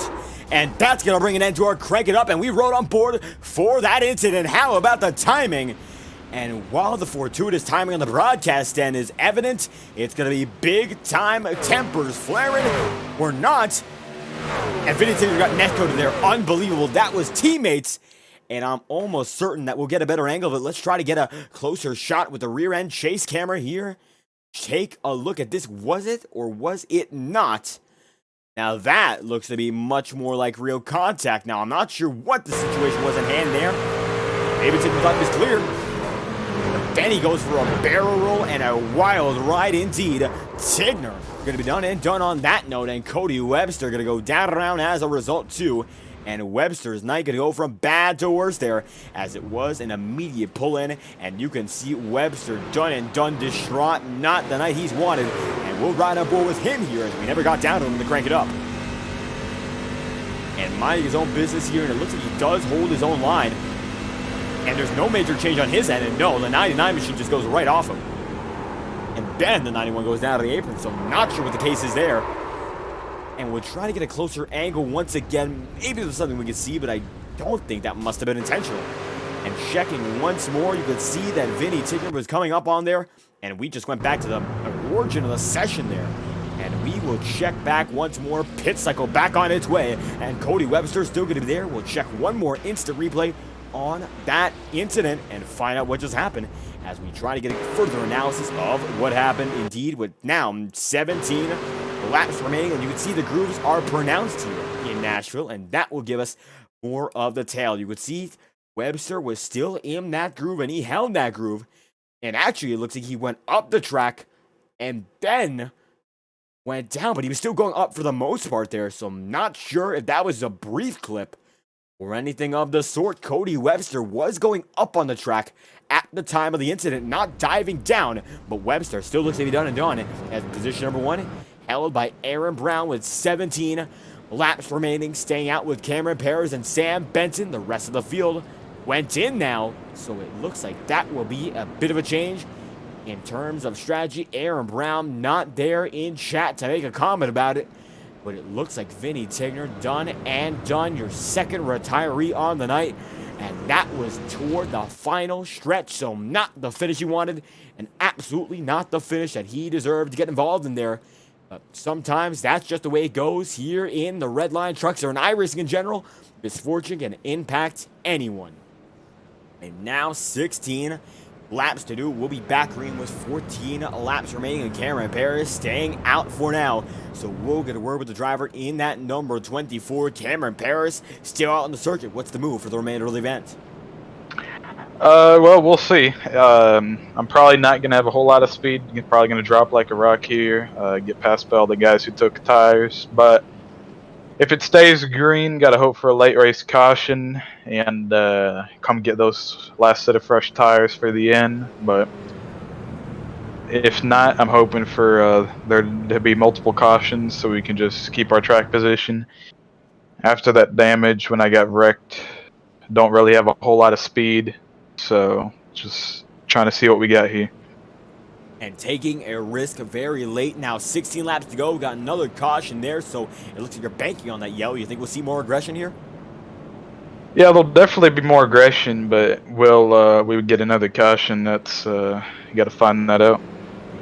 And that we will, of course, see in a due time. And we come down to 1 green this time by, so I'm not going to take much more time from you. Any final thoughts? No, just hoping to come away with this one clean, a good finish, and yeah. And there we have it, Cameron Perez on an alternate strategy here with 15 laps to go. Thank you for your time. Yep, thank you. Dragging him right back in with a Shaw Racing teammate he has, and Alec Daffin now. Cameron holding on strong with 15 remaining. Aaron Brown going to be out in front. And now Shaw's got a 1 and 2 with Sam Benson also on old tires. And Lane Graves, the first man to not have the old set. So as we get back at it, our Crank It Up has concluded, and it concluded a bit prematurely. But here we go again. 15 laps to do it. This is crunch time. Every moment matters, so let's get down into it once more live on FTN. And as we have just a bit more time, we'll show you that playoffs banner that we prematurely rushed away after round 5 at Atlanta. You can see the playoff cutoff there as well. So a lot of big names that are already in that mix. Of course, Cody Webster and Jordan Kuntz, Rosero, the 41 machine. Lane Graves a winner as well. And you can see every one of those winners is locked in. And it's going to be all about the drivers outside of it who might have to get their first win tonight or settle for second best. It all remains to be seen as we get back at it this time by Aaron Brown going to be able to hold on in front. Cameron Perez in second and Sam Benson in third. Green flags out, led by Aaron Brown. Now it's going to be 14 laps to go. This is perhaps it, as aggression's going to rise to an all-time high here in Nashville.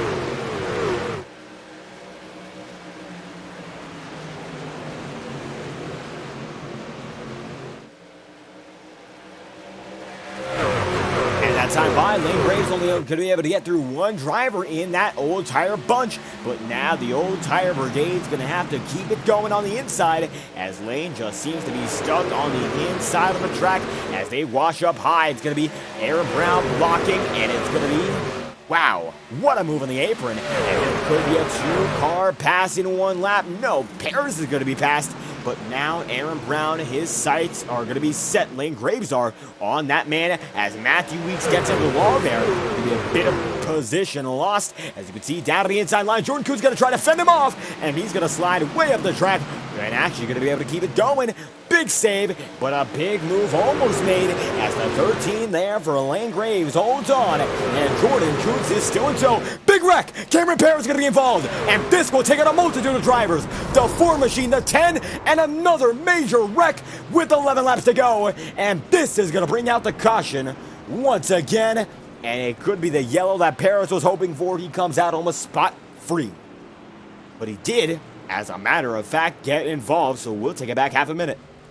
And the wide-angle shot's going to tell the tale. It looks like Luke Peters gets down to the inside line of Cameron there. And he's 3 abreast with Aaron Brown, and the Shaw Racing teammates hit. And then they wreck each other, it almost appears. as Dan Peters gets involved, and Ben Brown comes up the track, and it appears that Carter Casey hits Sam Benson, hits Mike Campbell, and that will take them down and around. The 03 machine gets involved. Matthew Weeks, as Carter Casey does a barrel roll there, and we'll have to ride on board with that number 1 machine as yet another barrel roll. It has been a hectic race out here, and we'll ride on board with the man in that number 1 machine in Carter Casey. And see how aggressive these drivers were getting so late into this event. Luke Peters still going to be in that mix, and then coming down the line, it looked like the Shaw Racing teammates got into one another net code there, and it's evident as they come up the track, and then it's going to be a big fling for the number 1 machine. And he's going to go up into the air there and soars and gets it back down.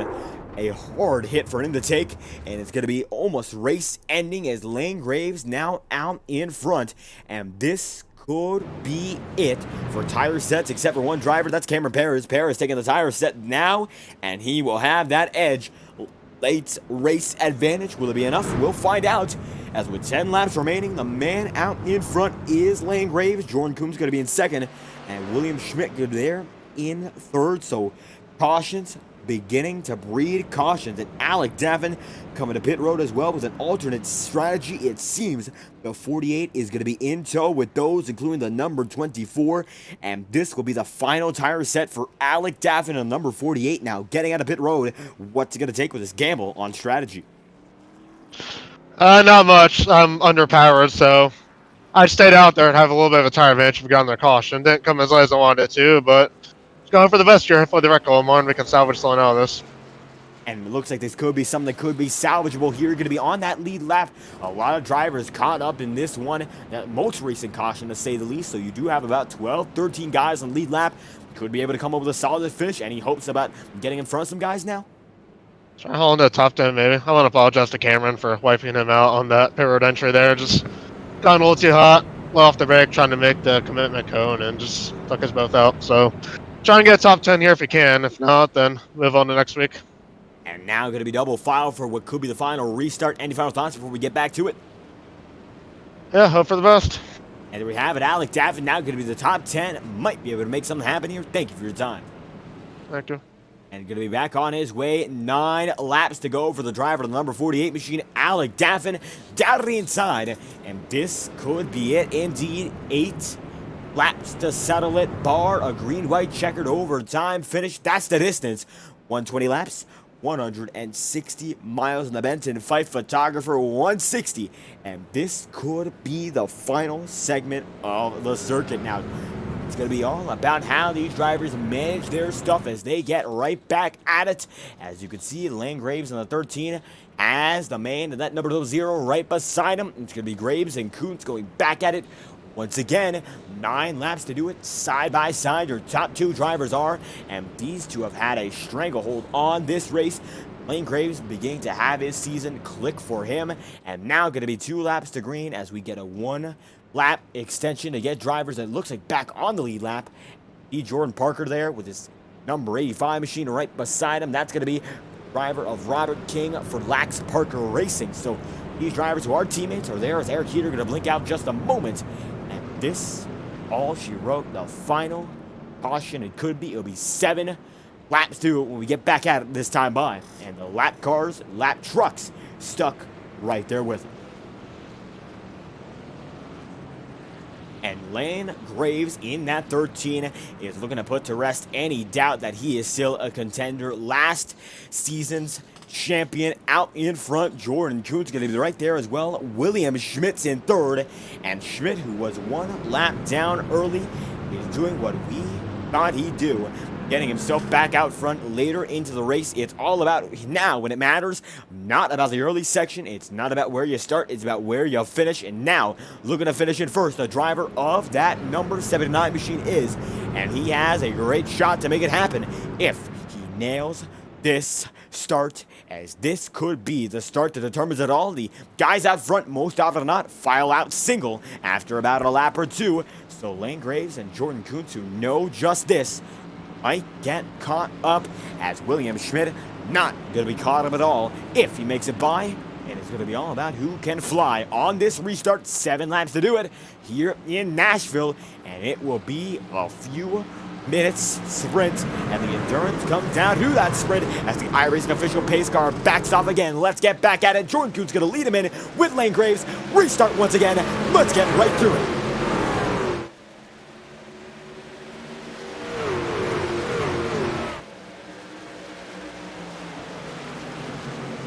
And absolutely the start that Lane Graves was hoping over here is going to be now about a quarter of a second out in front.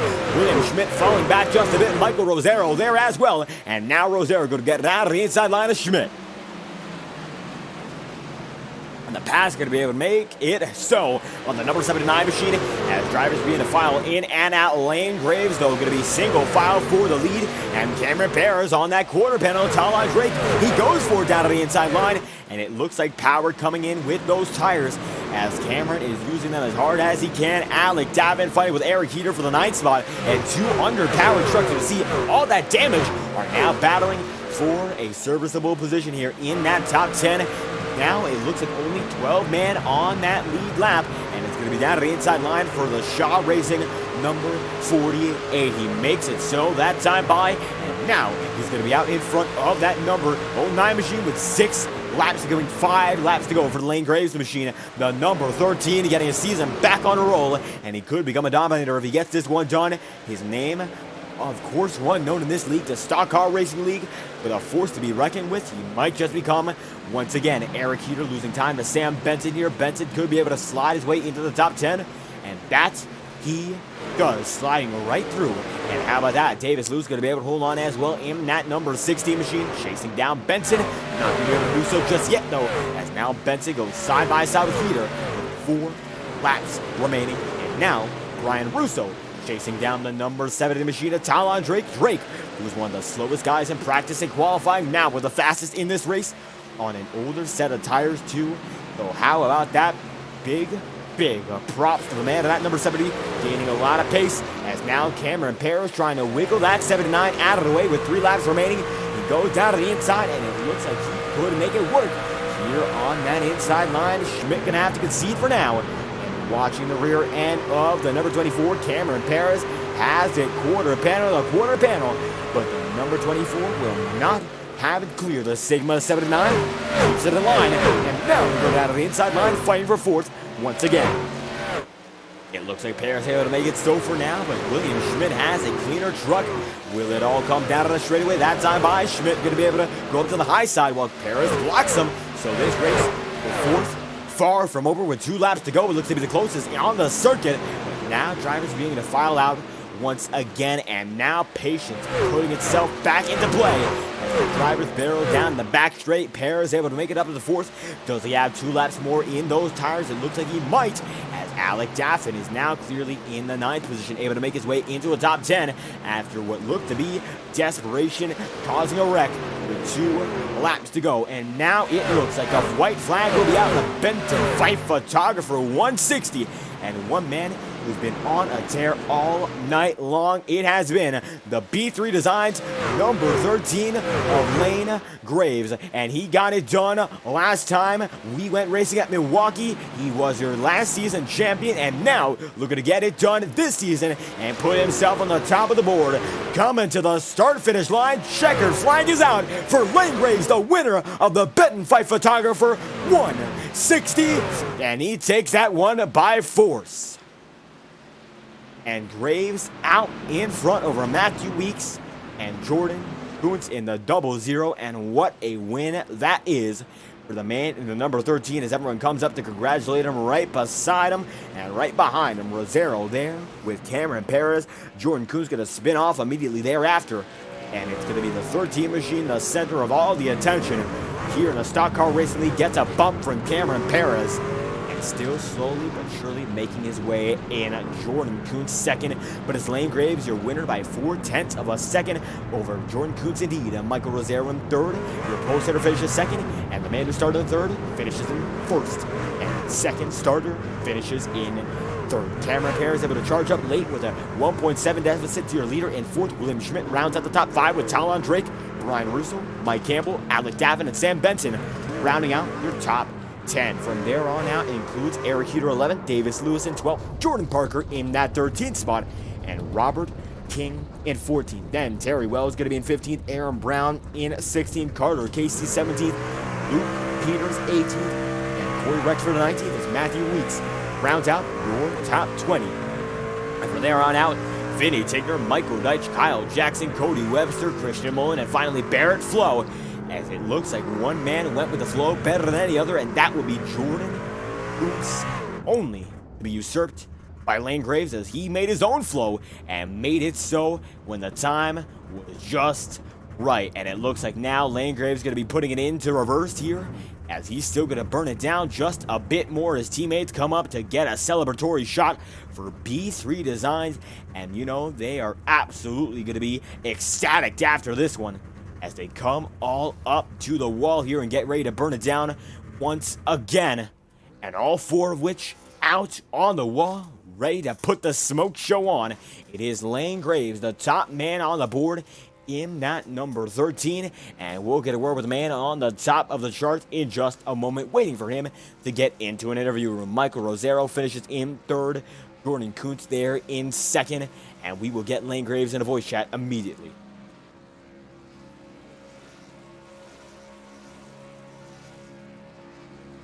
And there we have it. Good to get Lane Graves in as they all burn it down for B3 Designs, and this one's a win to remember.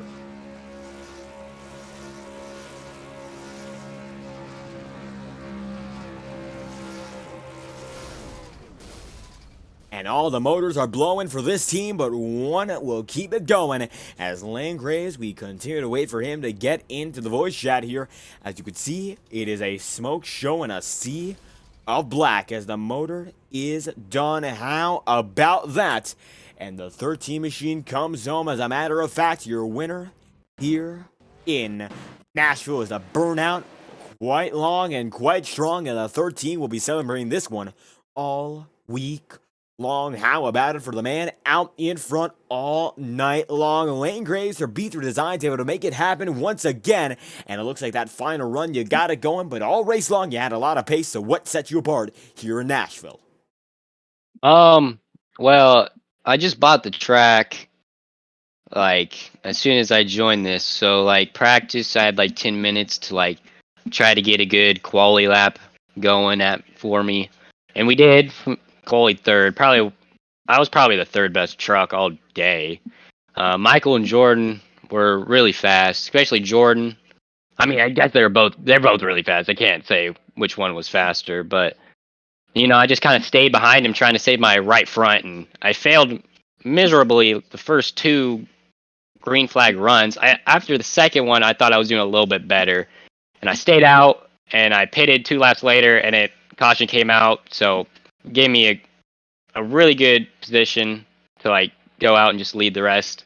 And I had a couple cautions, had a big block on Jordan, which to be honest was pretty sketchy of me. I mean, Jordan probably should have punted me for that, but I appreciate him for not.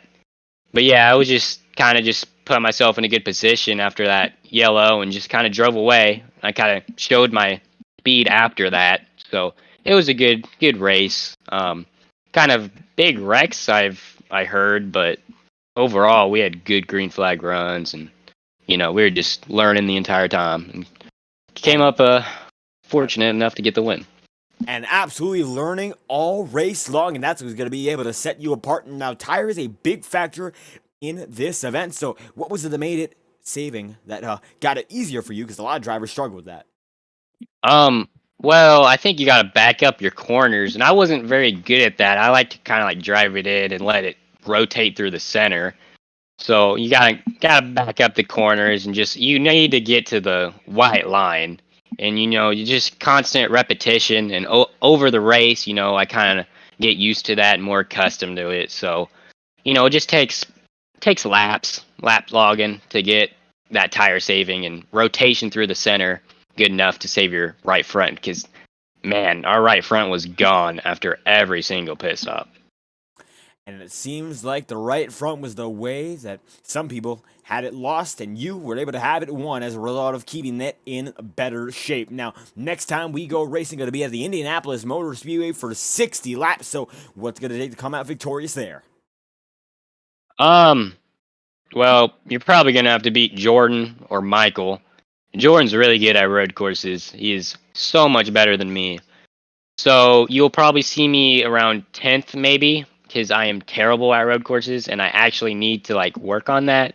So next week will be another learning session for me to try to get better in that category. So we're just going to try to get past next week with maybe a top 10, top 5 if we're lucky. And it seems like the learning curve worked out for you tonight here in the Benton-Fife Photographer 160 winning. At the end of the day, anything else you'd like to add and anyone you'd like to thank? I'd like to thank B3 Designs, Brian Davis, and Terry. We all joke in Discord, and it's really funny. Unfortunately, they all get wrecked like every week, and so I got to carry. I'm carrying the team, but yeah, it's just thanks to Brian for making paint schemes, B3 Designs. It's just a fun event for us. And a fun event indeed. It was the Lane Graves who had the most fun out in the front, winning here at Nashville. Thank you for your time. Yeah, thank you, man. There we have it. Lane Graves going to be on his way as he finishes in first, and the man in second, the 0-0 of Jordan Kuntz. So Jordan's second of the night here, an awful lot of pace, and it seemed like a race between you and, of course, the guys who came home on the podium. So what was it that set you guys apart? Well, it was really that caution on the final set of green flag pit stops. Just, if I maybe stayed out all the way, I could have won. Pitted later, could have won.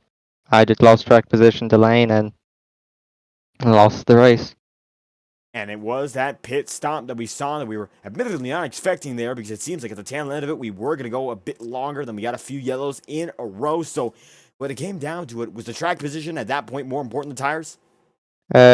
Track position, because you can control the restart, and later I would get a big jump, and it's hard to really gain on Lane, where we were really even on lap time the last few laps, so he just got the jump and went with it. And the jump seemed to work out there, but nonetheless, a lot of laps led for the 0-0 camp. So what was it that clicked for you guys? It seems like one of the fastest trucks all night long. Yeah, I think it's just practice, and that I was able to really figure out the track and car quickly. Of course, Lane did the same with buying this track right before the race. So, but just really caution that cost me the win. And it seems like strategy at the end getting shifted, but Indianapolis on the way, going to be 60 laps at the oval. So what's it going to take to come on top there? Because admittedly, it appears that Lane Graves was under the impression it was a road course, but it's still going to be oval racing here. So what will it take at Indy? Just playing the right strategy and actually winning and not getting second again. So going to try to figure that out, see how I can manage to not get second for once and be first. And there we have one of the most consistent drivers in this series, looking for that position number 1, second of the night, Jordan Kuntz. Anything else you'd like to add? Anyone you'd like to thank? I'd like to thank everyone who raced. It was a really fun race. Had long green flag round with pit stops, and of course Lane for racing really clean and having a good battling through the traffic, and everybody who just puts on the show here. And there we have it, putting on the show, indeed, one of the drivers, Jordan Kuntz, second of the night. Thank you for your time. Thank you.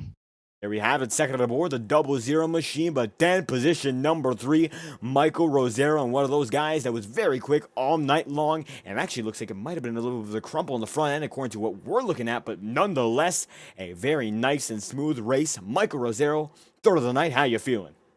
I'm feeling pretty good. I mean, I thought I was honestly screwed when I got that damage, but then we got so many cautions, and I came back, and then I wrecked again, and then came back and wrecked again, and then finally got all that damage fixed, and then got really lucky on that big wreck. I think I was like the only one to make it to that, and then to come back and finish the top 3, I'm feeling pretty damn good about that. And it was a nice and smooth race, battling back from the damage there. So what was it that got you through? It looks like patience might have been the one that got you through that big wreck.